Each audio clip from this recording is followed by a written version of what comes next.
दिवाली से है खुशहाली, उपहार जो है मिला।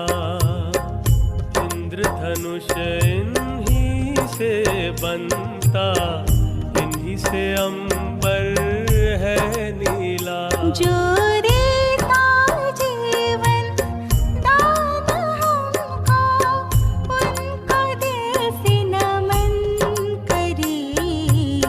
प्रेममय संसार बने, प्रकृति का हम वंदन करें।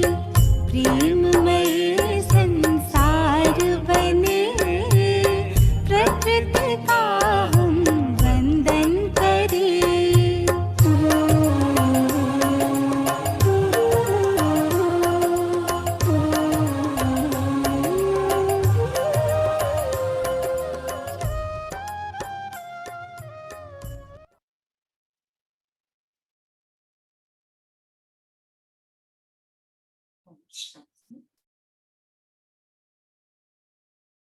मुरली का स्थान है। मीठे बच्चे, सदैव याद रखो, बहुत गई थोड़ी रही, अब तो घर चलना है। इस छीछे शरीर और दुनिया को भूल जाना। प्रश्न है, कौन सा नशा निरंतर रहे तो स्थिति बड़ी फर्स्ट क्लास होगी? तो उत्तर है, निरंतर नशा रहे कि मिरुआ मौत मलुक का शिकार। हम मलुक अर्थात फरिश्ता बन अपने माशूक के साथ घर जाएंगे। बाकी सब खलास सुना है। अब हम इस पुरानी खाल को छोड़ नहीं लेंगे। ये ज्ञान सारा दिन बुद्धि में टपकता रहे तो अपार खुशी में रहेगी, स्थिति फर्स्ट क्लास बन जाएगी। गीत है, ये कौन आया आज सवेरे सवेरे? ओम शांति। ये किसने कहा? बच्चों ने अतीन्द्रिय सुखमय जीवन में आकर कहते हैं, बेहद का बाप आया हुआ है। किस लिए? इस पति दुनिया को बदल पावन दुनिया बनाने। पावन दुनिया कितनी बड़ी होगी, पति दुनिया कितनी बड़ी है, ये तुम बच्चों के बुद्धि में आना चाहिए।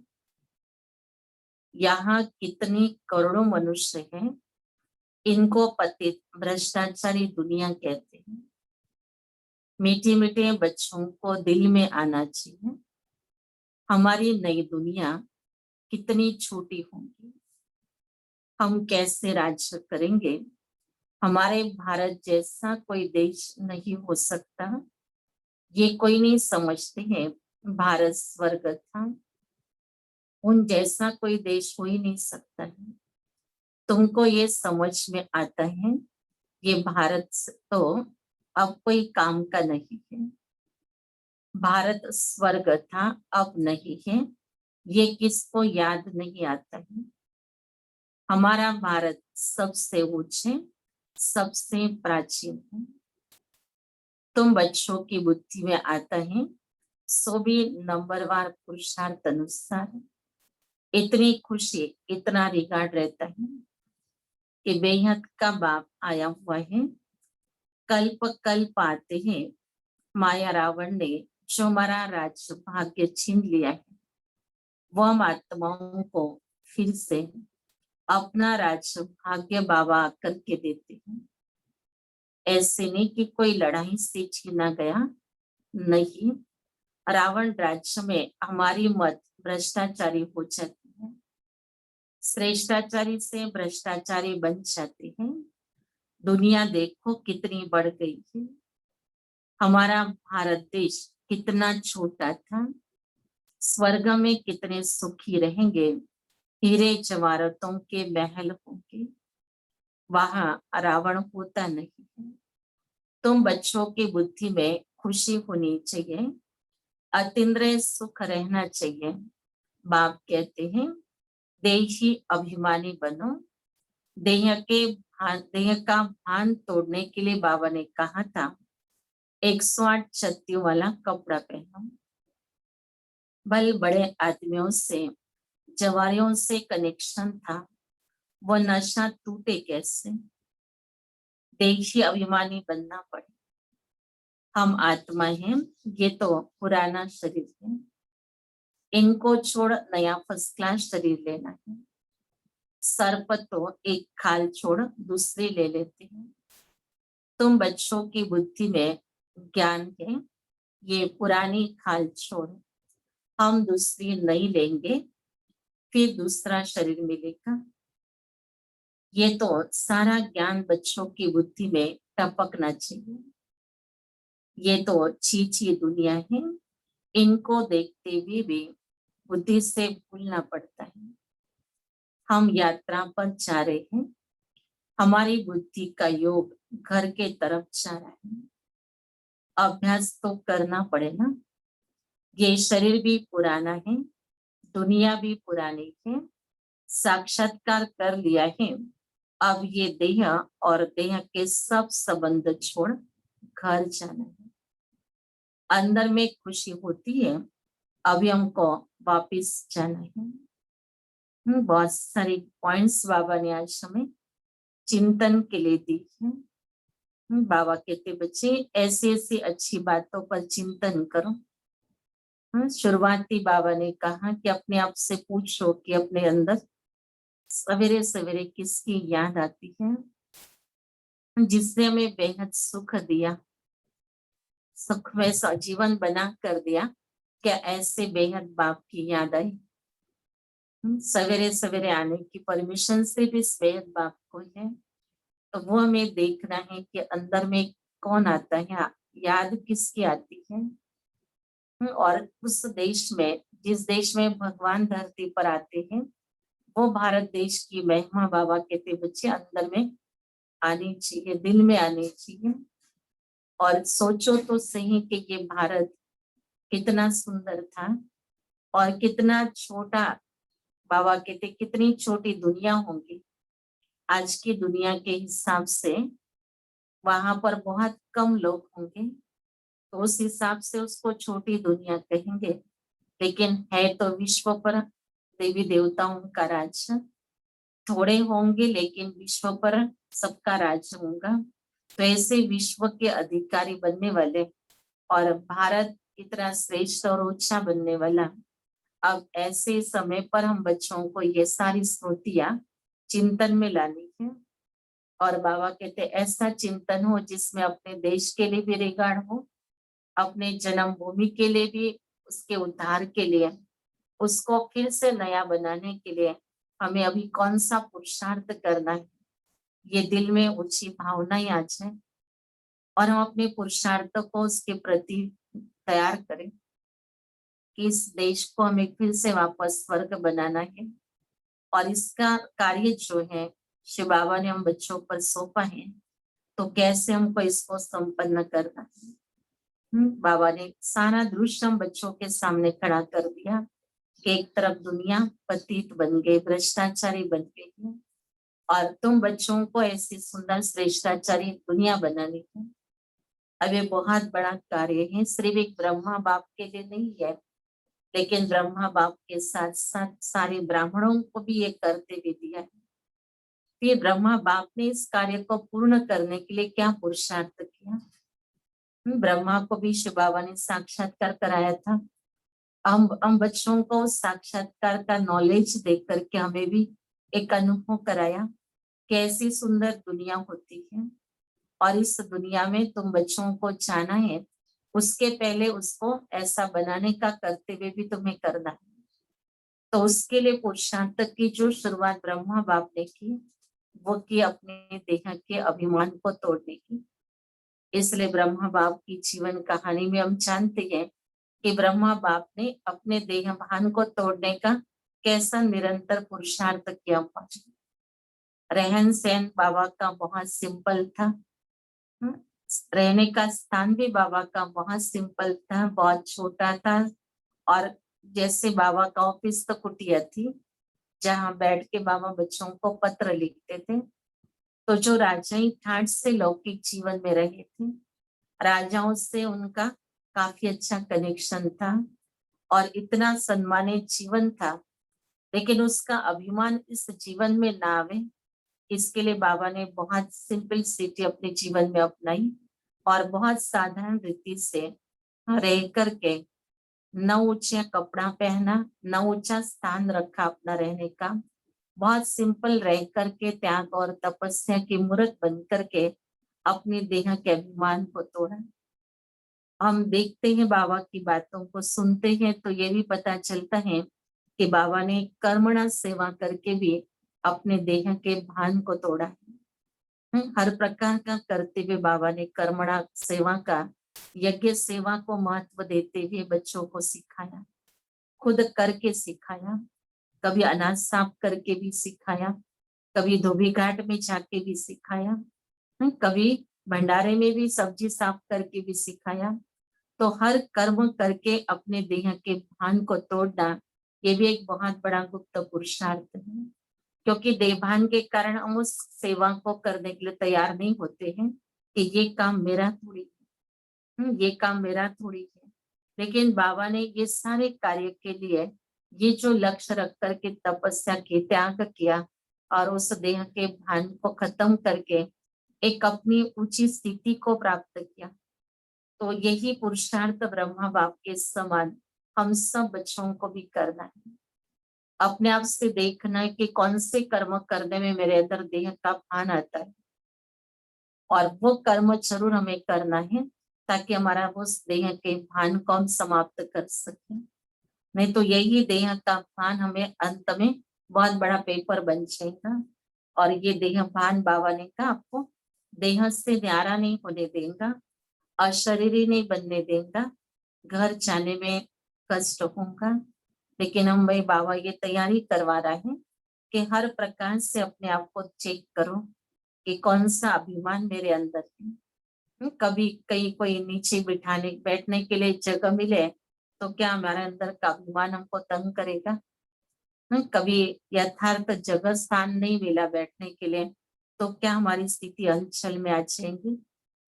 अगर कोई ऐसा सेवा का कार्य हमको मिला, देने वालों के ऊपर गुस्सा आ गया, तो ये समझ लो कि मेरे अंदर कितना देवमान है। हर कर्म आवश्यक है और हर कर्म को अगर हम उतना ही महत्व देते हैं और उसको प्यार से करते हैं, यज्ञ सेवा का स्वरूप रख करके, तो हमारा देह का अभिमान टूटता जाएगा। तो ये यज्ञ सेवा का महत्व सुनाते हुए बाबा ने सब बच्चों को सेवा करना सिखाया। और उसी प्रकार से अपने घर में भी बाबा ने कहा कि ये भी शिव बाबा का सेवा का स्थान है। बाबा ने बच्चों को ये पक्का कराया है कि आप अपने प्रवृत्ति में नहीं रहते हो लेकिन अपने सेवा स्थान पर रहते हो। तो उस सेवा स्थान पर भी जो भी हम कर्म कर रहे हैं उसमें भी अभी वो पुराना दे अभिमान जो होता था वो न दिखाई दे। लेकिन अब हमें ये होना चाहिए कि ये घर बाबा का है, इस घर की सफाई मुझे करनी है, इस घर को मुझे श्रृंगारना है, इस घर में मुझे परमात्मा पिता का आह्वान करना है, तो उसके लिए मुझे इसकी साफ सफाई रखनी है। तो जैसे हम अपने अंदर का देहाभिमान समाप्त करने के लिए अपने घर में भी सफाई करें तो हमारा वो अभिमान टूट जाए। तो ये अभिमान को तोड़ करके हम बच्चे घर वापस जा सकते हैं। तो इसलिए बाबा कहते बच्चे ये पुरुषार्थ, ये मेहनत ब्रह्मा बाप ने भी की थी और तब हमें देह और देह की दुनिया अबुद्धि में से निकल सकती है। नहीं तो हम कर्म करते समय कॉन्शियस में होते हैं, भान में होते हैं, तो सोचते अगर ये कर्म करते हुए अगर मुझे किसी ने देख लिया तो कोई क्या कहेगा कि भाई तुम तो इतने बड़े हो, तुम तो फलाने हो और तुम ऐसे ये भी काम करते हो। तो बाबा कहते बच्चे कोई क्या कहेगा ये भी संकल्प आना देह का अभिमान है, जिसको लोक लांच कहा जाता है। लेकिन बाबा ने कहा बच्चे जैसे तुम बच्चों को मीरा के समान बनने का है तो एक लगन में मगन होना है, तो लोक लाज का भी त्याग करना है। तो क्या क्या तैयारी हम बच्चों को घर जाने के लिए करनी है, आज उसका चिंतन करना है। कि मुझे अपने घर वापस रिटर्न जाना है, लेकिन मेरे लिए वो द्वार तभी खुलेगा जब मैं आत्मा अपने आप को इस प्रकार से तैयार करूं। तो बाबा हम बच्चों को आज ये तैयारी करवा रहे हैं, हमें चेकिंग करने के लिए भी ये पॉइंट्स दे रहे हैं कि हमें देखना है कि हमारा अभिमान कहाँ कहाँ हमको पुरुषार्थ में विघ्न रूप बन रहा है। अंदर में खुशी होती है, अभी हमको वापस जाना है। बाबा कह रहे ये बात सुनकर और ये बात जानकर बहुत खुशी होती है कि अभी हमको घर जाना है। जैसे कोई जेल में हो और जेल में से उसको पता चले कि उसको अभी छुट्टी मिलने वाली है और वो अपने घर पहुंचेगा, तो उसको कितनी खुशी होगी। अब हम सब आत्माएं इस रावण की जेल में बैठे हुए हैं और ऐसे जेल में से छुटकारा हमारा हो जाएगा और हम अपने घर चले जाएंगे।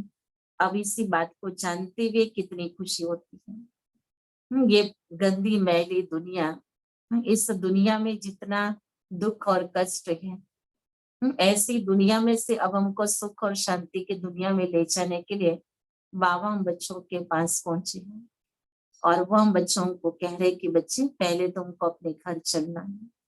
तो ये सारी बातें, ये सारा समाचार जो बाबा से हमने सुना है, तो क्या हमें उसकी खुशी महसूस होती है? या सोचते हैं कि अच्छा ऐसा भी होना है, क्या हमको ऐसा जाना पड़ेगा? दुख नहीं, कष्ट नहीं, लेकिन बहुत अंदर से खुशी होनी चाहिए कि कितना अच्छा वो समय होगा जो आत्मा इस पुरानी देह और पुरानी दुनिया के बंधनों से मुक्त होकर के अपने घर चली जाएगी। हम जन्म मरण के चक्र में भी अभी उसको नहीं आना है, लेकिन अभी उसको घर जाने का एक ही संकल्प रखना है। तो बाबा कह रहे बुद्धियोग तुम्हारा घर की तरफ लगना चाहिए, एक दो को यही सुनाना है, मन बना हो। ये बड़ा जबरदस्त मंत्र है। बल गीता तो बहुत पढ़ते हैं परंतु अर्थ नहीं समझते हैं। जैसे और शास्त्र पढ़ते हैं ऐसे पढ़ लेते हैं, ये किसकी बुद्धि में नहीं आएगा। हम भविष्य के लिए अराजक सीख रहे हैं, बहुत गई अब बाकी थोड़ा ही समय है। ऐसे ऐसे अपने को बहलाते खुशी में आना है। बाबा कहते इस दुनिया में बहुत थोड़ा समय भी हमको रहना है, बस अब तो नजारे दिखाई दे रहे हैं। अभी नजारों को देखते हुए तो अंदर में खुशी को कि बस अब समय आ गया है, अब हमको जल्दी से जल्दी अपने को तैयार करना है क्योंकि अब समय कम है, अब हमको घर चलना है। बाबा कहते बच्चे बहुत सुंदर सुंदर ज्ञान की बातों से अपने मन को बहलाओ, अपने आप को बहुत खुशी में लाओ। तो ये दुख और दर्द की जो दुनिया है उसमें हमें सिर्फ सेवार्थ रहना है, बस हम उसी के लिए रुके हुए हैं। तो ये बात बुद्धि में रख करके बाबा कह रहे बहुत खुशी में रहना है, ये तो सब खलास होना है।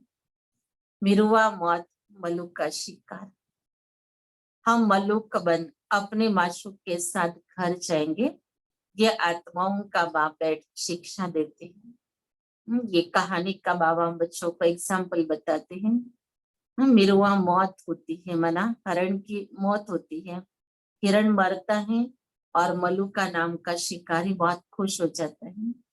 तो ऐसी बाबा ने कहा कि बच्चे सारी दुनिया अब समाप्त होंगी, खलास होंगी और तुम बच्चों को नई दुनिया में जाने के द्वार खुल जाएंगे, तुम बच्चों को घर जाने का द्वार खुल जाएगा।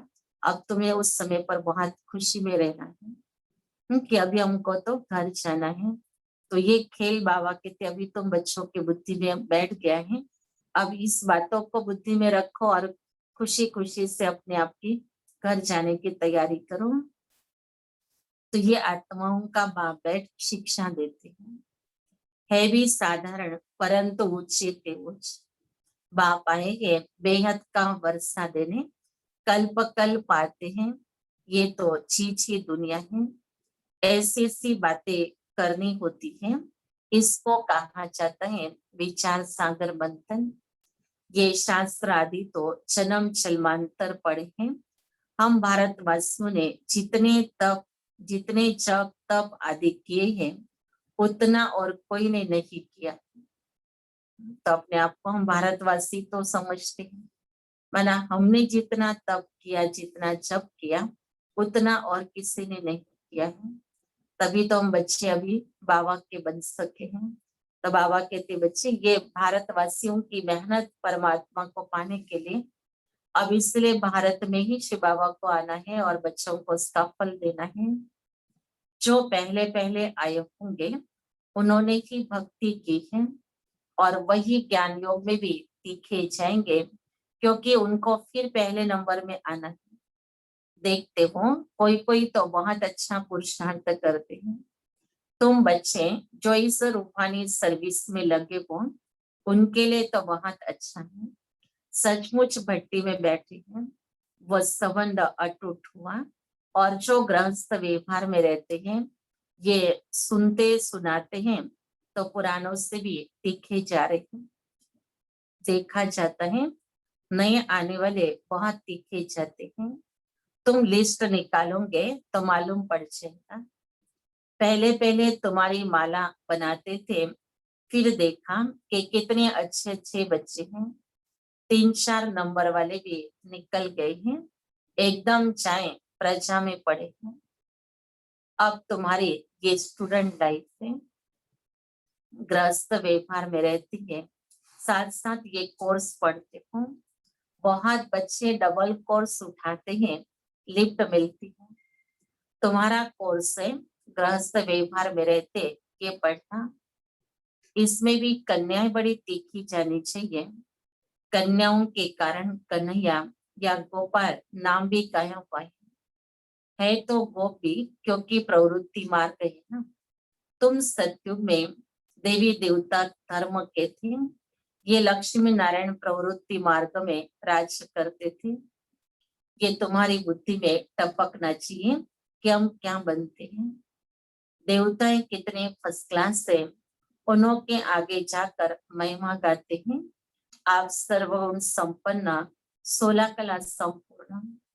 हम पापी कपटी हैं, हम निर्गुण हारे में कोई गुण नहीं है। अब इसमें भगवान को तरस नहीं खाना है, वह कृपा नहीं करनी है। वास्तव में तरस व कृपा अपने ऊपर ही करनी होती है। तुम ही देवता थे, अब क्या बन गए हो। अपने को देखो, फिर पुरुषार्थ कर देवता बनो। शाम से सुंदर बनने के लिए पुरुषार्थ करना पड़ता है। ये तो भक्ति मार्ग में कहते हैं, मरते थे फलाने की कृपा हुई बचते। उनकी आशीर्वाद से महात्मा आदि के हाथ पकड़ कर कहेंगे आपकी आशीर्वाद चाहिए। यहाँ तो पढ़ाएंगे कृपा आदि की बात नहीं है। मनमना भाव का अर्थ है ना, मंत्र तो बहुत देते हैं, अनेक प्रकार के हठ योग सिखाते हैं। हर एक की अलग अलग शिक्षा होती है। हठ योग में सैंपल देखते हो तो जयपुर के म्यूजियम में जाकर देखो, यहाँ तो कितने आराम से बैठे हो, बुद्धि में है। हमको फिर से बाबा राज दे रहे हैं। वहीं अद्वैत देवी देवता धर्म था और कोई धर्म नहीं था। 2 हाथ से ही ताली बजती है। एक धर्म है तो मारामारी नहीं होती है। अभी है कलयुग, कलयुग पूरा होगा तो भक्ति भी पूरी होगी। अभी तो मनुष्यों की वृद्धि कितनी होती रहती है, भारत की धरती नहीं बढ़ती है। धरती तो वही है, बाकी मनुष्य कम जास्ती होते हैं। वहां मनुष्य बहुत कम होंगे, दुनिया तो यही होगी। दुनिया यही होंगी। इसी धरा पर वो स्वर्ग की दुनिया होंगी, कोई दुनिया अलग नहीं होंगी, कोई मंगल या और कोई अन्य ग्रह पर नहीं होंगी, होंगी तो यही धरती पर। तो बाबा कहते बच्चे, वहां की जो सृष्टि है सत्युग की, उसको भी अपने बुद्धि में ले आओ कि बहुत कम मनुष्य वाली दुनिया होंगी। दुनिया कोई छोटी नहीं हो जाएगी। तो तुम बच्चों को बड़ी खुशी में रहना चाहिए। दुनिया इतनी बड़ी ही होगी, लेकिन रहने वाले मनुष्य बहुत थोड़े होंगे। इसलिए तो कहा ना कि वहां तो एक एक का महल दिल्ली जितना बड़ा होगा। तो स्थान भी बहुत सुंदर मिलेंगे रहने के। सुख सुविधाएं संपन्न जीवन होगा, सब प्रकार की प्राप्तियों से भरपूरी सृष्टि। अब ऐसे सुंदर समय पर बाबा कहते तुम बच्चों को कितना मजा आएगा पाठ बचाने में। लेकिन वो अनुभव जो बाबा ने बच्चों को साक्षात्कार में कराया था, तो उस समय पर वो बच्चे जिन्होंने स्वर्ग देखा था, उनको इस दुनिया की कोई भी चीज अच्छी नहीं लगती थी। यहाँ की कोई खाने पीने की चीज को भी कोई उनको टेस्ट नहीं मिलती थी। अब ऐसी सुंदर दुनिया जो उस दुनिया को अनुभव कर ले, तो ये इस दुनिया की कोई बात पसंद ना आवे।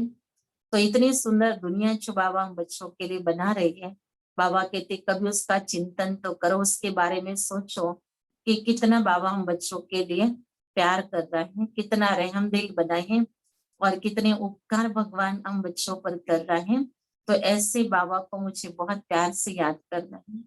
अगर ये वर्षे की बातें अगर बुद्धि में आकर्षित करेंगे, तो बाबा को हम बहुत दिल से याद करेंगे, क्योंकि बिना प्राप्ति से हम परमात्मा को याद नहीं करते हैं। परमात्मा की याद तभी बुद्धि में आती है जब कोई पाना होता है, जब कुछ प्राप्त करना होता है। तो ये सारी प्राप्तियां हम बच्चों को अपनी बुद्धि को बतानी है।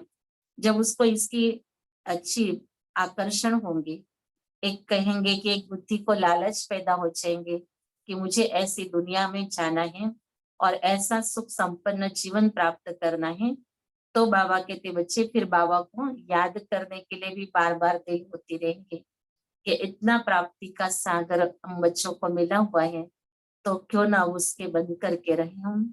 तो बाबा कहते बच्चे चिंतन करो, अच्छी अच्छी इन पॉइंट्स पर चिंतन करो, तो बहुत मजा आ जाएगा। हम योग बल से अपना राज्य स्थापन कर रहे हैं। तो कितना योग का बल चाहिए हमें अपने आप में पूछना है कि जिससे मुझे एक नई सुंदर संसार बनाना है, नई दुनिया बनानी है, तो उसके लिए मुझे अपनी कितनी योग की शक्ति जमा करनी होगी, अपने हर एक को अपनी दुनिया बनानी है। बाबा ने कहा ना, हर सितारे की अपनी दुनिया होती है, तो हर सितारे की अपनी दुनिया बना, हमें अपनी दुनिया को बनाने के लिए कितना योग का बल चाहिए। अपनी पूरी राजधानी तैयार करनी है, खुद को तो ऊंचे पद पर आसीन करना ही है, लेकिन अन्य भी सारे पद जो होंगे सृष्टि पर, उस धरती पर, उस राज्य में, उनको भी वैसे तैयार करना है। माना अपना और दूसरों का पुरुषार्थ एक साथ एक समय पर अब होना है। तो इसके लिए बाबा कहते बच्चे ये बातें याद रखना है, बाप की श्रीमत पर चलना है। बाप कहते हैं माँ में कम याद करो तो तुम्हारे पाप भस्म हो जाएंगे। आत्मा में ही खाद पड़ी थी ना, सिर्फ कहते सतो रजो तमो, ये नहीं दिखाते हैं कि आत्मा में ही खाद पड़ती है। पहले पहले पहले गोल्डन एजड थे, प्योर सोना थे, फिर चांदी पड़ती है, उनको सिल्वर एज कहा जाता है। चंद्रवंशी अंग्रेजी अक्षर कितने अच्छे हैं, गोल्डन, सिल्वर, कॉपर, फिर आयरन। बाप समझाते हैं आत्मा में खाद पड़ी है, वो निकले कैसे। सतो से तमो बनी है, फिर तमो से सतो कैसे बनती है। समझते गंगा में स्नान करने से सतो प्रधान बन जाएंगे, परंतु ये तो हो न सके।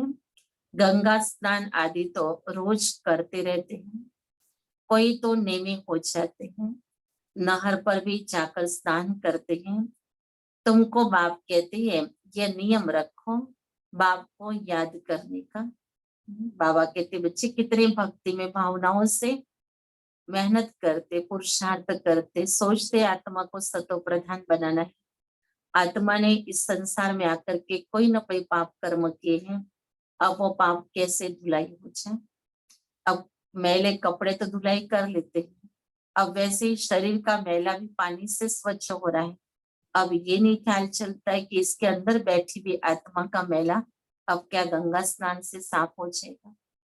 लेकिन एक भावनाएं भरी हुई है कि बस इसमें डुबकी लगा दो, आत्मा के पाप धुलाई होगी। वास्तव में बाबा कहता बच्चे वो पानी की बात नहीं है, ये संसार को आपको बताना है कि ये तो ज्ञान का स्नान है।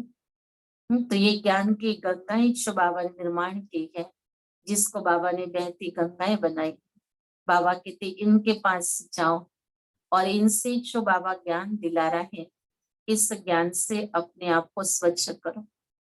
जैसे जैसे ज्ञान सुनते जाएंगे, अपनी बुद्धि का मैल खत्म होता जाएगा, मैल स्वच्छ होता जाएगा।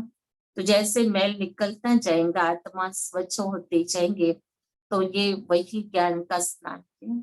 और ये रोज बाबा कहते बच्चे करना जरूरी है, क्योंकि रोज हम कोई ना कोई संस्कार के वश होकर के अपना संकल्प और अपने कर्म करके अपने को फिर से मैला बना देते हैं।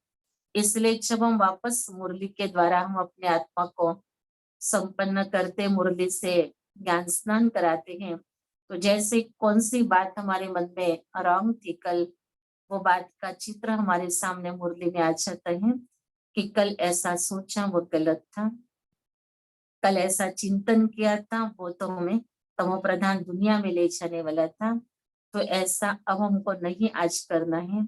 तो उसके पहले मुझे तो अपने आप को स्वच्छ करना पड़ेगा। तो ये बाबा हम बच्चों की रोज मुरली में जैसे कि हमारी स्वच्छता का कार्य करते हैं, और इस स्वच्छ मन और बुद्धि ही हमें शिव बाबा के पास ले जाने में साथ देती है। मैली बुद्धि तो शिव बाबा के पास जाएगी नहीं, हिम्मत ही नहीं, ताकत ही नहीं है उस आत्मा को कि वह आत्मा परमात्मा को याद कर सके। इसलिए बाबा कहते कि बच्चे ये सारी बातें भक्तों को कैसे समझाना है, अपने आप को तो समझा दिया, लेकिन औरों को भी समझाना है कि उनकी पावन बनने की इच्छा कैसे पूरी हो सकती है। और ये बाबा ही आकर के हम बच्चों के लिए सेवा में आकर के ये पार्ट प्ले कर रहा है। उनको भी ये पता चल जाए तो बेहद खुशी हो जाएगी कि हमको पावन करने वाला इस धरती पर आ चुका है। तो बाबा कहते आपको भी ये बातें बुद्धि में बैठे तो आप औरों को सुना सकते हो। तुमको बाप कहते नियम, ये नियम रखो बाप को याद करने का, याद का स्नान व यात्रा करो। ज्ञान स्नान भी कराते हैं, योग की यात्रा सिखलाते हैं। बाप ज्ञान देते हैं, इसमें योग का भी ज्ञान, सृष्टि चक्र का भी ज्ञान है, बाकी शास्त्रों का ज्ञान तो बहुत देते हैं, योग को जानते ही नहीं है। हठ योग समझ लिया है, योग आश्रम तो ढेर है, मनमना भोग का मंत्र देंगे, लेकिन सिवाय बाप के कोई भी मनुष्य के पास ये ज्ञान नहीं है। अब 84 जन्म का चक्र पूरा हुआ है, फिर नई दुनिया होगी। तुम्हारी बुद्धि में है कि झाड़ की वृद्धि कैसे होती है, ये राजा स्थापन हो रही है, सब इकट्ठे थोड़ी जाएंगे। ब्राह्मणों का झाड़ बहुत बड़ा होगा, फिर थोड़े थोड़े करके जाएंगे, प्रजा बनती रहेगी। थोड़ा भी कोई ने सुन लिया तो प्रजा में आ जाएंगे, सेंटर बहुत वृद्धि को पाएंगे, प्रदर्शनियां ढेर जहां तहां होती रहेगी। जैसे मंदिर ठिकाने निकलते जाते हैं, वैसे तुम्हारी प्रदर्शनी भी गांव गांव में होगी, घर घर में प्रदर्शनी रखनी होगी, वृद्धि को पाते जाएंगे। इसलिए आखिर इन चित्रों की भी छपाई करानी पड़ेगी। सबके पास बाप का पैगाम जाना है। तुम बच्चों को बड़ी भारी सर्विस करनी है। अभी ये प्रोजेक्टर प्रदर्शनी का फैशन निकला है, तो गांव गांव में दिखाना पड़ेगा। वो अच्छी रीति उठाएंगे। शिव जयंती गाई जाती है, परंतु वो कैसे आते हैं ये किसको पता नहीं है। शिव पुराण आदि में ये बातें है नहीं है, ये बातें तुम सुनते हो, सुनने के समय पर अच्छा लगता है, फिर भूल जाते हैं। अच्छी रीति पॉइंट्स धारण होंगे तो सर्विस भी अच्छी रीति कर सकेंगे, परंतु सब पॉइंट्स किसको धारण नहीं होती है। भाषण करके आएंगे, फिर ख्याल में आएगा अर्जुन ये पॉइंट्स भी समझाते थे तो अच्छा था। जिनको देहाभिमान नहीं होगा वो झट बताएंगे। बाबा कहते कई बच्चे भाषण करके आते हैं, उसके बाद उनके अंदर ये ख्यालात चलते हैं कि इसमें ये पॉइंट्स भी बताना जरूरी थी, लेकिन बताना भूल गए। शायद पहले तो सोचा भी होगा उस बात पर, लेकिन वहां भाषण करते समय वो बात बुद्धि में आई नहीं। बाबा कहते हैं जिसके अंदर देह अभिमान नहीं होगा वो जरूर सुनाएंगे कि आज भाषण करते करते ये बात बुद्धि में से निकल गई। बाबा कहते बच्चे इसके लिए भी अवस्था चाहिए, अपनी भूल को स्वीकार करने के लिए भी। अगर भूल हुई और उसको हमने स्वीकार नहीं किया, ना ये भी हमारा अभिमान है। और जब तक हम अपनी भूल को स्वीकार नहीं करेंगे, तब तक हम उसमें कुछ भी चेंज नहीं ला सकते हैं। तो ये बाबा एग्जाम्पल दे रहे हैं कि अगर ऐसी कोई बात हो जाती सेवा करते करते, तो उसको देही अभिमानी बनकर बताना चाहिए। भाषण कर फिर विचार करेंगे, हमने सब पॉइंट्स ठीक समझे, अर्जुन ये पॉइंट्स भूल गए। पॉइंट्स कोई साथ नहीं चलनी है, ये है सिर्फ अभी के लिए, फिर ये खत्म हो जाएगा। इन आंखों से जो कुछ भी देखते हो, फिर सत्य में ये नहीं होगा। तुमको ज्ञान का तीसरा नेत्र अब मिलता है, अभी तुम त्रिनेत्री बनते हो। बाबा आकर के तुमको ज्ञान दे रहे हैं जो आत्मा धारण करती है। आत्मा को तीसरा नेत्र मिलता है। ये ज्ञान कोई में है नहीं है कि मैं आत्मा हूँ, इस शरीर के द्वारा ये करता हूँ। बाबा उनको पढ़ाते हैं, ये बुद्धि में रखना है। इसमें मेहनत है, बच्चों को मेहनत करनी चाहिए और खुशी में रहना चाहिए। बस अभी हमारा राज्य आया कि आया। तुम जानते हो हमारे राज्य में क्या क्या होगा। अब बाबा कितनी सुंदर बात हमारी बुद्धि में डाल रहा है। बाबा के लिए तुम जानते हो क्या अपने राज्य में क्या क्या होगा। तुम बच्चों को तो बहुत खुशी होनी चाहिए। बाबा को तो अनुभव के आधार से ब्रह्मा बाप ये बात हम बच्चों को भी सुनाते हैं कि जैसे बाबा चिंतन करके इन सब बातों का आनंद लेता है, वैसे बच्चों को भी बाबा कहते हैं कि जैसे तुम बच्चे भी इन बातों का चिंतन करो और तुम्हें भी बेहद खुशी का अनुभव होना चाहिए। और जब उद्योग नई दुनिया की तरफ जाएगा, तो इस पुरानी दुनिया से उद्योग हट जाएगा। यहाँ की देह भी पुरानी जर्जरीभूत अवस्था वाली है। रोज नित्य नई खिटपिट उस पुराने शरीर के द्वारा भी अनुभव करते हैं। तो ऐसी देह बदल करके हमें बहुत सुंदर कांचन काया वाला शरीर मिलेगा। तो इस देह के अंदर से भी हमारा बुद्धियोग निकल जाए। बस बाबा कहते हैं पुरुषार्थ के लिए एक इंस्ट्रूमेंट मिला हुआ है, बस इससे हमें योग का बल जमा करना है, इसलिए इस तन को यूज करना है। बाकी तो बाबा कहते बच्चे अभी तुमको तो स्मृति रखनी है, ये पुराना शरीर भी त्याग करके आत्मा को अपने घर परम धाम चलना। वहां से जब आत्मा नई दुनिया में आएंगे, उसकी तैयारी भी अभी यहाँ पर हमको करनी है।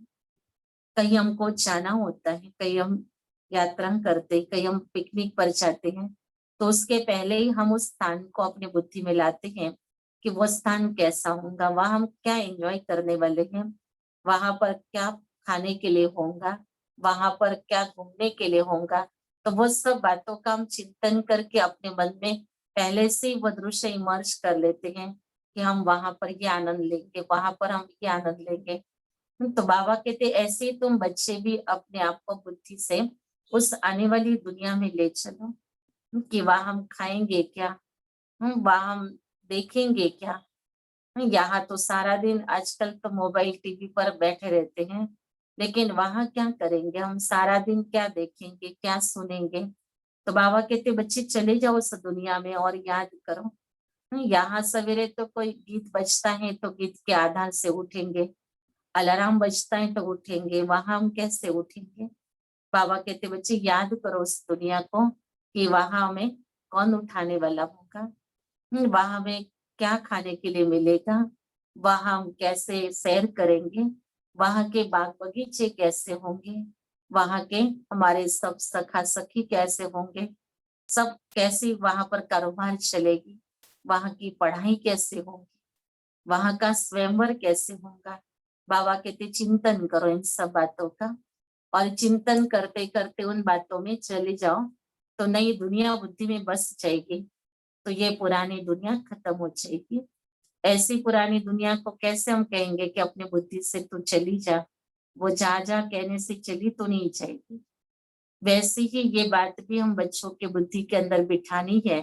जैसे अंधेरे को भगाने के लिए ये कहेंगे कि अंधेरे तू चले जा, तो अंधेरा चला थोड़ी जाएगा। लेकिन कहते एक दीपक जगा दो, तो अंधेरा अपने आप चला जाएगा। तो ऐसे ही हम बच्चों की बुद्धि में ज्ञान का दीप प्रज्वलित हो जाए। जब हम नई दुनिया को याद करेंगे तो पुरानी दुनिया का अंधकार जो हमारी बुद्धि में है वो अपने आप चला जाएगा।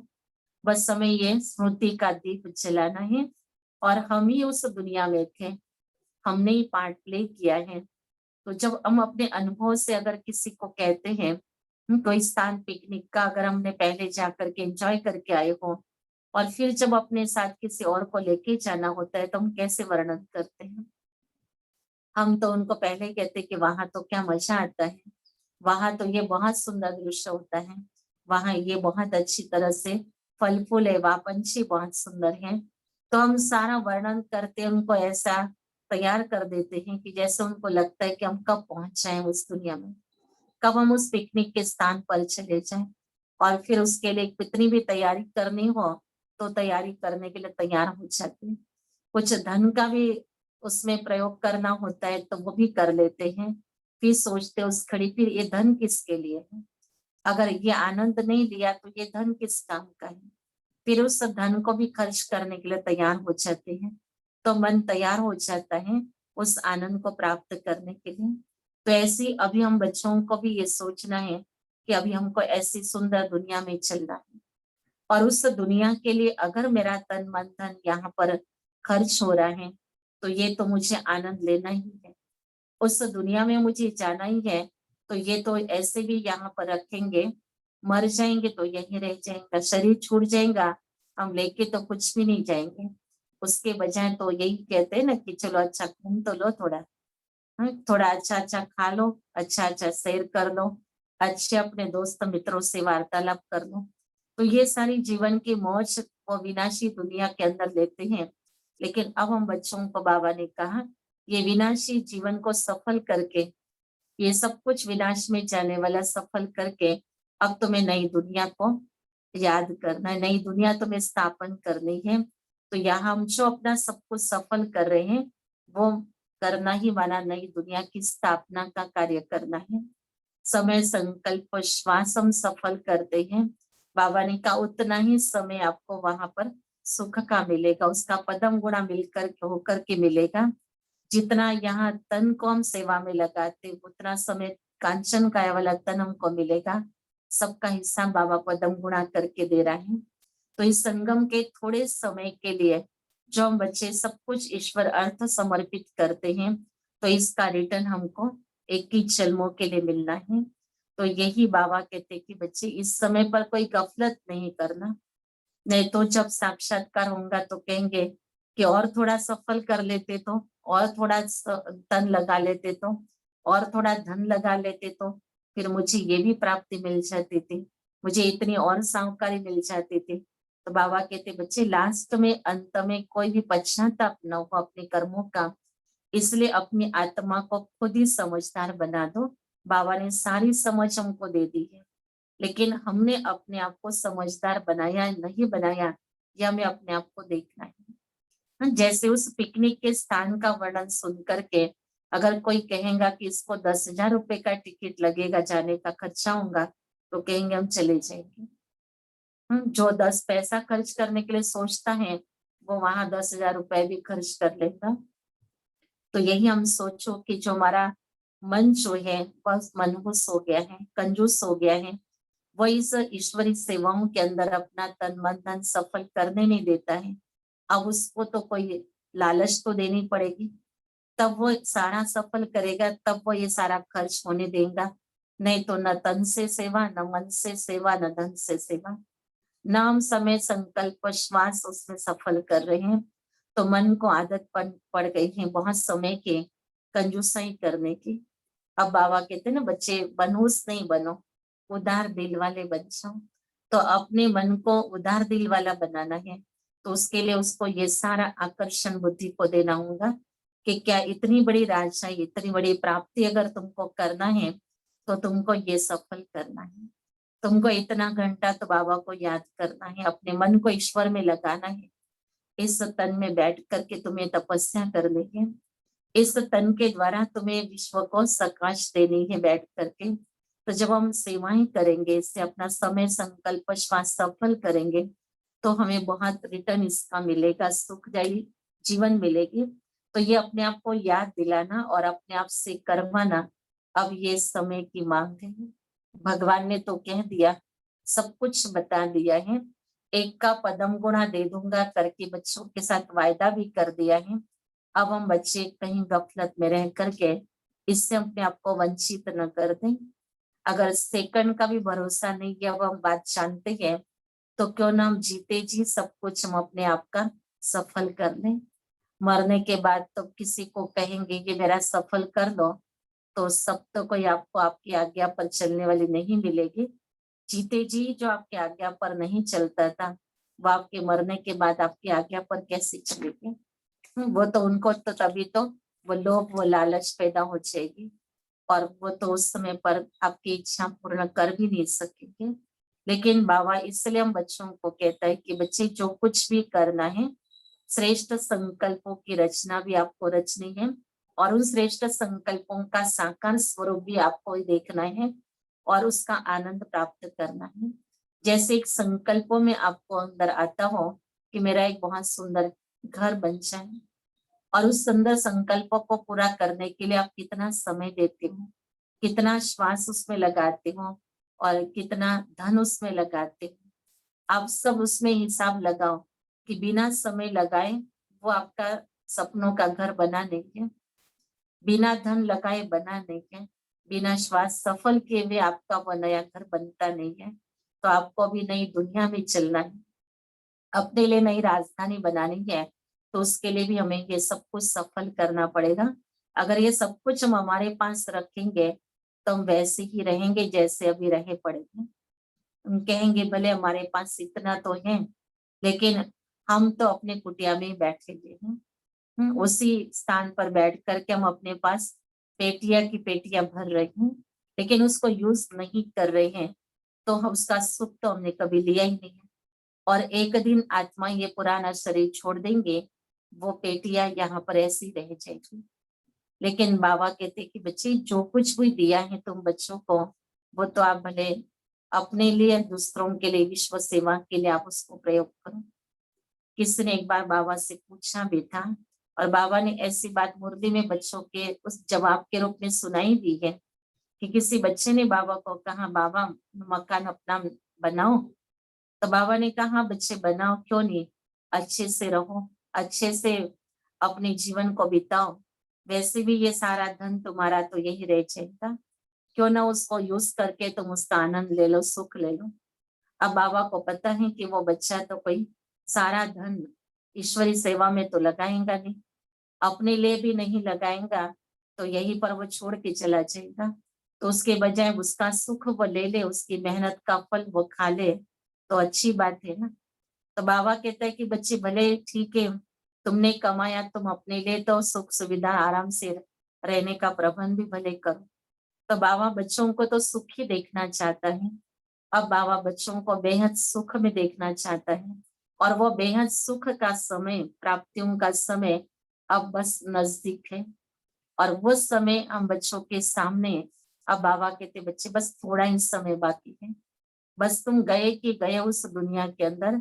अब उसके पहले हमें ये सब कुछ कारोबार पूरी कंप्लीट करनी है, ताकि आत्मा भरपूर होकर के बाबा से पूरा वर्षा लेकर के उस दुनिया को अपना ले वे, उस दुनिया में जाने के योग्य अपने आप को बना ले। तो इसलिए बाबा कहते बच्चे आपको पुरुषार्थ करना है। तो बाबा सुनारे की भविष्य के लिए, अपने मर्तबे के लिए तुम बच्चों को अपना ख्याल रखना चाहिए। अच्छा पढ़ोगे तो राजगद्दी पर बैठेंगे, वे तो नामी ग्रामी हो जाते हैं। अभी लिस्ट निकाले, माला बनाए, तो सब कहेंगे फलानी बच्ची को हमारे पास भेजो रिफ्रेश करने के लिए। भाषण करने वालों को बुलाते हैं, तो उनका रिगार्ड भी रखना चाहिए। हमको इन जैसा होशियार बनना है। बाबा कहते जिसको आप बुलाते हो, फिर उसका रिगार्ड भी रखना चाहिए। बाबा ये बात भी हमें सिखाते हैं कि कैसे किसी को हमें रिगार्ड देना चाहिए, क्योंकि हम बाबा कहते उस व्यक्ति को रिगार्ड नहीं देते हैं, उसकी विशेषताओं को रिगार्ड देते हैं। तो उनकी विशेषता क्या है? हर व्यक्ति में अपनी अपनी विशेषताएं हैं और उस विशेषताओं को बुद्धि में रख करके बाबा की तो उस व्यक्ति का आपको रिगार्ड रखना होगा। जैसे कोई भाषण करने में अच्छा होशियार है, बाबा की बहुत यथार्थ बात बहुत अच्छी ढंग से वो हमारे तक पहुंचाते हैं, तो उनसे सब राजी खुशी होते हैं। सब कहते हैं कि इनकी क्लास सुने हम बहुत रिफ्रेश हो गए। तो बाबा कहते बच्चे उनके इस विशेषता का रिगार्ड रखना। जैसे कोई ब्रह्मा भोजन बहुत अच्छी तरह से बनाता हो, बाबा कहते उसकी उस विशेषता का भी उसके लिए रिगार्ड रखो। कोई घर की सफाई बहुत सुंदर करता हो, बाबा कहते उसके उस गुण का भी आपको रिगार्ड रखना है। तो ऐसे हर एक बच्चे के अंदर अपनी अपनी विशेषताएं हैं और उन विशेषताओं के कारण बाबा ने कहा हर एक को रिगार्ड देना जरूरी है। अगर आप उनका रिगार्ड नहीं रखेंगे तो आपका रिगार्ड अच्छा नहीं बनेगा और आपका जो रिकॉर्ड बहुत समय से अगर ठीक नहीं बना है तो अंत में बाबा ने कहा आपको उसका साक्षात्कार होगा, तब आप बहुत दुखी हो जाएंगे कि मैंने ये सब क्या करके रखा है, अपना ही रिकॉर्ड खराब कर दिया। इसलिए बाबा ने कहा है रिकॉर्ड आप बहुत अच्छा रखो। हर आत्मा को रिकॉर्ड देना, इसका रिकॉर्ड रखना चाहिए और ये भी चेक करना चाहिए कि हमने अपने जीवन के अंदर जिनके भी साथ में रहे, जिनके भी संपर्क में आए, चाहे वो लौकिक में ऑफिस हो, चाहे घर हो, चाहे फिर वो सेंटर हो, चाहे कोई भी दुनिया का स्थान हो, जहां पर भी हमने अपना पार्ट प्ले किया, जिन भी व्यक्तियों के साथ कुछ समय के लिए पार्ट प्ले किया, लेकिन क्या उसमें मेरा रिकॉर्ड जो है वो कैसे रहा? बाबा ने इस रिकॉर्ड को भी बहुत अच्छा रखने के लिए श्रीमत दे दी है कि बच्चे आपको हर एक की विशेषता को देखना है और उसको रिकॉर्ड देना है। और ये रिकॉर्ड अगर हमारा बहुत अच्छा होगा तो सभी की दिल की दुआएं जो है हम बच्चों को मिलेगी। और अब आने वाला समय ऐसा है कि दुआएं ही आपको बहुत काम में आने वाली है, दवा नहीं। तो ये दुआओं का स्टॉक भी हमको जमा करना है और वो जमा करने का ये यंत्र कहो या एक मंत्र कहो, ये यही है कि हमें सभी की विशेषताओं को देखना है और उसको रिगार्ड देना है। नफरत, बाबा कहते घृणा, ये मन के अंदर अगर रखेंगे तो आप रिगार्ड नहीं दे सकोगे। तो ये रिगार्ड का रिकॉर्ड अपना सारे संगम युग पर हम अपने आप का चेक कर लें। क्योंकि अभी भी तो चांस है उसको सुधारने के लिए। अगर अचानक शरीर छूट जाएगा तो ये रिकॉर्ड ऐसा ही खराब रहेगा, लेकिन कुछ सुधरा हुआ रिकॉर्ड भी अगर हमारा रहेगा तो लोग इतना तो कहेंगे कि वो पहले ठीक नहीं थे लेकिन बाद में तो बहुत अच्छे हो गए, बाद में तो बहुत रिकॉर्ड रखने लगे, बाद में तो बहुत उनका व्यवहार बदल गया था कि बाद में तो अच्छे हुए, अगर अच्छे हो गए और थोड़े दिन जीते तो बहुत अच्छा होता था। तो बाबा कहते कि बच्चे ऐसे आपके लिए कोई कहे ऐसा तो अपना रिकॉर्ड बना के रखो, नहीं तो कोई ये ना कहे कि भाई ये कल मरे उसके बजाय तो आज मर जाए तो बहुत अच्छा है। कोई ऐसा हमारा व्यवहार से हमको बददुआ न दे के रखे, लेकिन बाबा कहते बच्चे सबकी दुआएं लेते चलो और ऐसी दुआएं लेने का टाइम जो है वो इस संगम पर है। क्योंकि संगम पर हम जिन आत्माओं के साथ पाठ बचा रहे हैं, ये आत्माएं कोई भी साधारण नहीं है। जिनके संसार के अंदर इष्ट देव इष्ट देवियों के रूप में गायन पूजन होता है, उन्हीं का साधारण स्वरूप अभी हम बच्चों के आसपास में है, वही हमारे साथी बने हैं। तो इसलिए उनकी वो श्रेष्ठ स्मृति को रखते हुए अब हम बच्चों को अपना रिकॉर्ड जो है वो बहुत अच्छा बनाना है। तो बाबा कहते बच्चे इसका भी ध्यान रखना और संकल्प रखना कि हमको भी इन जैसा होशियार बनना है, कि वो जिस बात में होशियार है उस विशेषता को मुझे भी अपने जीवन में धारण करना है और मुझे भी ऐसा होशियार बनना है। बाबा कहते ऐसे अपने आप को तैयार करते चलो। अच्छा, मीठे मीठे सिखलते बच्चों प्रति माता पिता बाप दादा का याद प्यार और गुड मॉर्निंग। रूहानी बाप के रूहानी बच्चों को नमस्ते। रूहानी बच्चों की रूहानी बाप दादा को याद प्यार, गुड मॉर्निंग और नमस्ते। धारणा के लिए मुख्य सार है पहली बात है, अतीन्द्रिय सुख का अनुभव करने के लिए देह के भान को तोड़ने का पुरुषार्थ करना है। अब वापस घर जाना है, इसलिए बुद्धि घर से लगा रहे।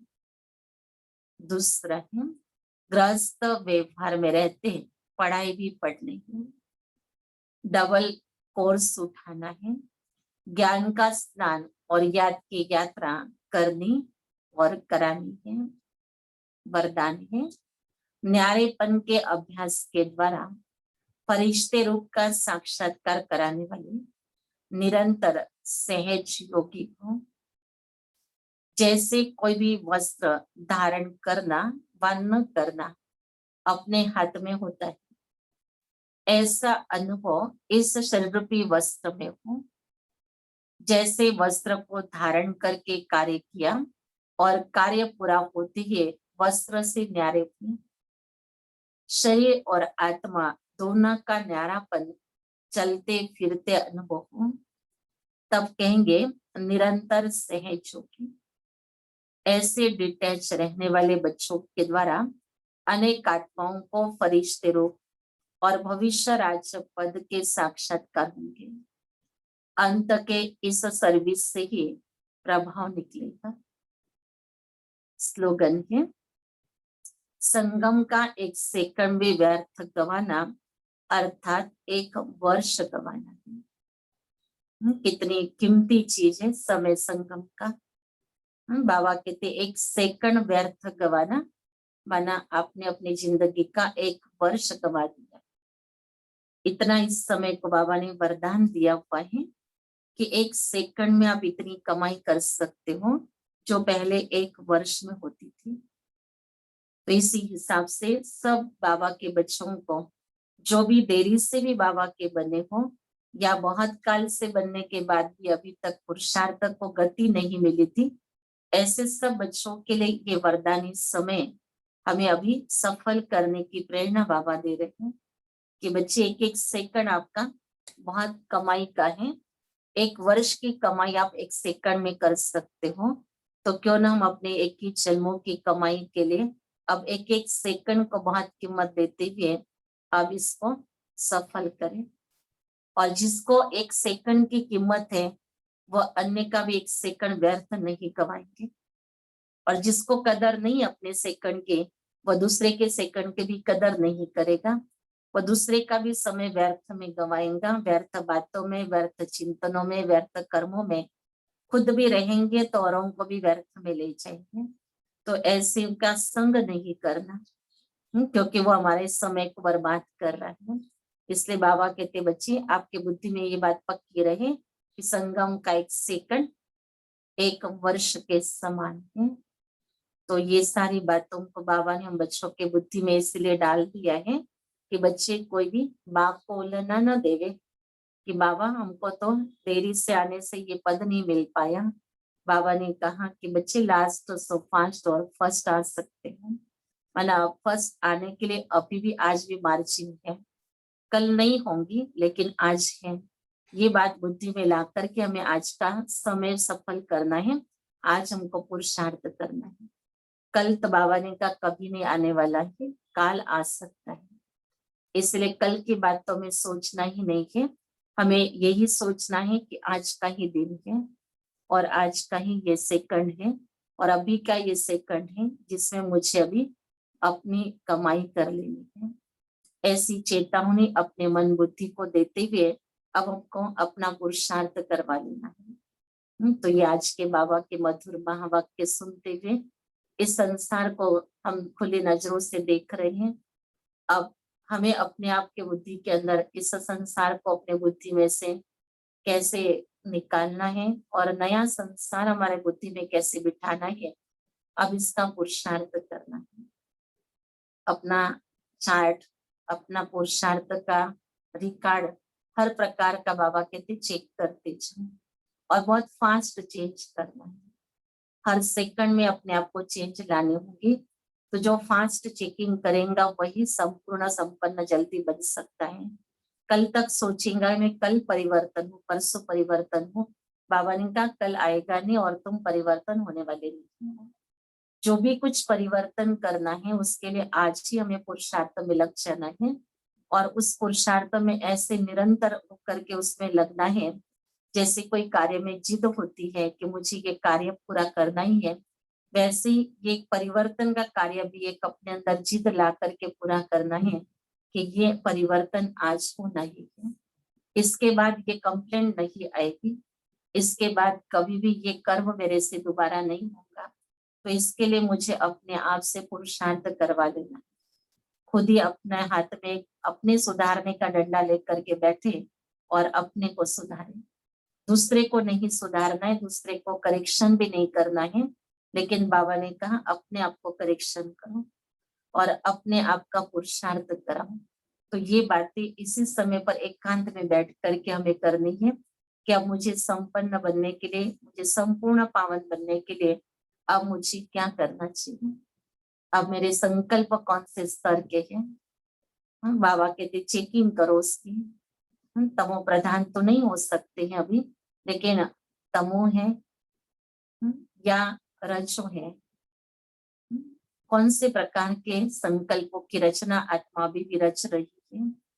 अगर रजो तक भी अभी पहुंची है तो वो भी ठीक नहीं है, अभी हमको सतो स्टेज में पहुंच जाना चाहिए और सतो से सतो प्रधान बनना है। फिर तो ये हमें अपने संकल्पों की कैटेगरी देखनी है कि ये संकल्प श्रीमत के अनुसार कौन से कैटेगरी में आ सकता है। हम तमो में है, रजो में है, सतो में है या सतो प्रधान में है। और जब हम उसकी कैटेगरी चेक करेंगे, उसका दर्जा चेक करेंगे, तब उस संकल्पों को परिवर्तन करेंगे ज्ञान योग के आधार से। योग का बल परिवर्तन करने में मदद करता है और ज्ञान हमको वो संकल्प देती है, ये इस प्रकार का सोचो, इस प्रकार का विचार अपने मन में लाओ, ये ज्ञान हमको समझ देता है। तो इस प्रकार से हमें अपने आप का पुरुषार्थ कर लेना है और अपने आप को एवर रेडी बनाना है। एक एक संकल्पों पर अभी हमारी नजर बनी रहे कि मेरा संकल्प कौन सा चल रहा है, क्या ये संकल्प उचित है। कर्म का समय चला गया है, कर्म चेक करना या कर्म करने के बाद माफी मांगना वो समय ड्रामा में समाप्त हो चुका है। अब हम बच्चों को अपने संकल्पों पर चेक करनी है और अपने आप को चेंज करना है। तो ये सूक्ष्म पुरुषार्थ अभी हम बच्चों को करने का ये थोड़ा सा मौका मिला है, तो इसको लेकर के अभी हमको तैयार हो जाना है। तो अभी देखना है कि घर जाने का अलार्म हमारे लिए कभी भी बज सकता है, घंटी कभी भी बज सकती है, लेकिन क्या मैं आत्मा तैयार हूँ? क्या मैं आत्मा जिस समय पर जिन बातों के अंदर अपने बुद्धि को लेके जा रही हूँ, क्या ये सब मेरे साथ चलने वाला है? जिन बातों का चिंतन मेरे साथ में चल रहा है, कोई वस्तु वैभव की प्राप्ति के लिए मन उसमें लगा पड़ा है, एक सेकंड में अपने आप से पूछो क्या ये मेरे साथ चलने वाला है? अगर नहीं चलने वाला है तो मुझे इसके बारे में इतना बुद्धियोग उसमें डालने की आवश्यकता नहीं है। बाबा ने कहा आवश्यकता के लिए सोचना अलग चीज है, अनावश्यक प्राप्तियों के लिए सोचना मना हमारा समय व्यर्थ करना है। तो ऐसी कई प्रकार की चेकिंग हम अपने डायरी में चेक करके देखते जाए और अपने आप को साक्षी होकर के देखते जाए। यही अभ्यास बाबा ने कहा जो बच्चे बहुत समय से करेंगे उनको ही घर जाना आसान हो जाएगा। तो ये अभी हमारी तैयारी करनी है। एक तरफ दुनिया का मौत का सिलसिला दिखाई दे रहा है और दूसरी तरफ बाबा कहते बच्चे तुम्हें ये खुशी होनी चाहिए कि बस अब तो मुझे अपने घर परम धाम चलना है। तो एक तरफ बाबा, एक तरफ पुरानी दुनिया, अब देखना कौन मुझे अपने तरफ खींच रहा है। बुद्धियोग बाबा की तरफ जा रहा है या अभी भी पुरानी दुनिया की तरफ। ऐसे अपनी साक्षी होकर के चेकिंग करके अपने आप को चेंज करना है। ओम शांति। अभी हम और विशेष आत्माओं के लिए योग करेंगे। कल हमें समाचार मिला कि अपनी पुरानी यज्ञ की सुजाता माता, जिसके लौकिक बच्ची ने और दामाद ने दोनों ने भी अभी कुछ समय में ही शरीर छोड़ा है। बच्ची ने 15 तारीख को शरीर छोड़ा, उसके थोड़े दिन पहले दामाद ने शरीर छोड़ा। तो दोनों के लिए अभी हम विशेष योग करेंगे।